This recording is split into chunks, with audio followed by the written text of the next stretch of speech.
गोवा, लद्दाख, केरला, राजस्थान, उत्तराखंड, हिमाचल, इन सब जगहों से बहुत चिढ़ मचती है मुझे। पता नहीं, कभी जाने का मन ही नहीं करता, क्योंकि टूरिस्टों ने इतनी बसड़ मचाई हुई है इन जगहों पे कि साला जहाँ देखो वहाँ टूरिस्ट टूरिस्ट टूरिस्ट, शोर शराबा, उनके अपने नाटक, कहीं कोई डंडी लेके सेल्फी खींच रहा है, कहीं कोई कुछ और नौटंकी कर रहा है। और जो वो कूड़ा फैलाते हैं, एक तो हर जगह इनकी वजह से साले मैगी पॉइंट खुल गए हैं, जिसकी वजह से लोकल कुजीन ही ख़त्म हो गया है। हर कोई ही आजकल मैगी खाने लगा है। और तो और चाय के बिखरे हुए कप हर जगह पे, लेस के चिप्स के पैकेट और पेप्सी कोला वगैरह की बोतलें जहाँ देखो वहाँ बिखरी पड़ी होती है। तो मैं पूरी कोशिश करता हूँ कि इन जगहों पे ना जाया जाए, इनसे बचा जाए। लेकिन अभी कुछ वक्त पहले मेरे एक दोस्त ने बहुत रिक्वेस्ट की कि नहीं, तुम हिमाचल आओ, मैं तुम्हें एक अलग हिमाचल दिखाऊंगा। और मेरा जो ये दोस्त है वो काफ़ी टाइम से हिमाचल के अलग अलग गांवों में वक्त बिता रहा है, मतलब स्पेशली पार्वती वैली वाले एरिया में। तो पहली बार 5 साल में मैंने सोचा कि चलो हिमाचल को एक मौका दिया जाए। तो बस मैं निकल पड़ा। तो जो पहला ठिकाना था वो था छोज। अब आप समझ लीजिए कि छोज, ये समझ लीजिए कि आज से 5 साल बाद का कसौल, तोश, मलाना, जो भी आपको कहना है वो है। ठीक है, बिल्कुल 5-6 किलोमीटर दूर है कसौल से। एक छोटा सा पुल है, वो पुल क्रॉस करके आप छोज पहुंच जाते हैं। छोज में ना कोई साइकिल है, ना कोई रास्ता है, मोटरसाइकिल और गाड़ी की तो आप बात ही छोड़ दीजिए। तो ऐसा कुछ भी नहीं है। तो हम छोज थे करीब 3-4 दिन, और रोज़ हम प्लान बनाते थे कि आज शाड़ी जाएंगे या आज गार्गी जाएंगे। तो क्या हैं ये जगहें, शाड़ी, गार्गी और भी ऐसे कई गांव हैं, इनकी खासियत क्या है? तो आइए मैं आपको इंट्रोड्यूस करता हूँ जो मास टूरिज़्म है उसके, जो कहते हैं, दूसरे पहलू से।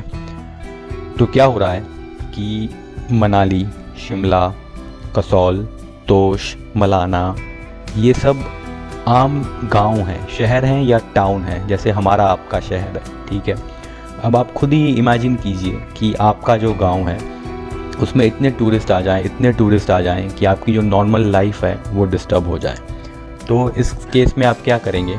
इस केस में आप आवाज़ उठाएंगे कि मास टूरिज़्म के अगेंस्ट, और या तो आप अपना गांव या अपना शहर छोड़ के कहीं और शांत जगह पे चले जाएंगे। तो पहाड़ों में भी यही हो रहा है, और इसकी सबसे बेस्ट एग्जांपल है छोज। तो छोज जो था वो कुछ साल पहले तक एक नॉर्मल सा गांव था जहाँ पे हर उम्र के हिमाचली लोग रहते थे। लेकिन जब से धीरे धीरे कसौल का क्राउड छोज की ओर जाने लगा, जो गांव के बड़े बूढ़े थे या जो गांव के मिडिल एज लोग थे वो परेशान होने लगे, क्योंकि लोग आते हैं, नशे करते हैं, नाच गाना, स्पीकर लगा के सब डिंचक करना। तो इन सब चीज़ों से, और कचरा कूड़ा अलग, तो इन सब चीज़ों से परेशान होके वो सब लोग और ऊपर जाने लगे, जो ऊपर के गांव थे पहाड़ में, वहाँ जाने लगे। तो इनमें से ही एक गांव है गार्गी। हम 3-4 दिन से सोच रहे थे कि आज जाएंगे, लेकिन रोज़ हम आलस कर रहे थे। और जिस दिन हम लोग निकले मणिकरण से, तो हमने चढ़ाई शुरू की। हमें बिल्कुल आइडिया नहीं था, हमने चढ़ाई शुरू की और तभी हमने देखा, मणिकरण से हम थोड़ा ऊपर ही चढ़े थे, तभी हमने देखा कि हमारे पीछे या नीचे मणिकरण से 2 पालकियाँ ऊपर चढ़ रही है। हर साल देवी देवता एक दूसरे के गांव जाते हैं, तो दोनों गांव के लोग इकट्ठे होकर देवी देवता को पालकी पे बिठा के एक गांव से दूसरे गांव ले जाते हैं। और जैसा कि आप जानते हैं कि हिमाचल तो है ही पहाड़ों का राज्य, तो कई बार ये जो जर्नी होती है, ये जो रास्ता होता है वो काफ़ी संगीन होता है, काफ़ी आपको हाइट गेन करनी होती है। और जब इंसान, हमारे आपके जैसे इंसान, बिना किसी वजन के भी मुश्किल से चढ़ पाते हैं, तो आप सोचिए कि इतनी भारी पालकी, उसके ऊपर देवता, उनको लेकर इतनी ऊंचाइयां फांदना मतलब कितना मुश्किल है। इसीलिए गांव के सारे लड़के वो सब इकट्ठे होते हैं और बारी बारी पालकी को उठाते हैं और उसको ऊपर ले जाते हैं।